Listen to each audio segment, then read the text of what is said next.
ერთი პატარა ხრიკი და აი ასეთი ნოტიო და ფუმფულა ატმის პიროგიც მზად არის.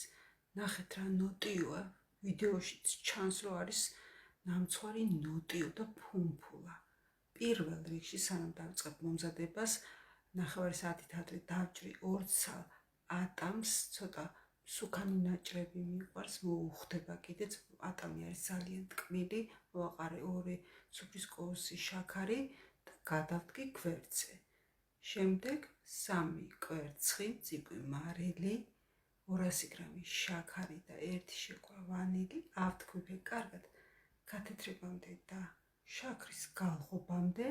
დავამატე ოთახის ტემპერატურის 100 გრამი კარგად დარბილებული კარაქი, ასე დამატებული კარაქი ცხობის დროს იშლება ცომში და უფრო ნოტიო რჩება კიდევ.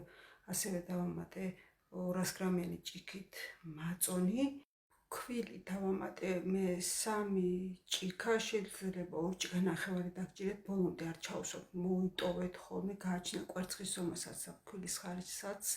გამოფხვერებელი 18 გრამიანი, 1 შეკვრა მთლიანად, გადაურე ესეც კარგად გამოვიდა აი ესეთი არაშნის სისქის ცომი. თქვენ თვითონ გასაზღვროთ 2 ჭიქა ნახევარი თუ 3 ჭიქა.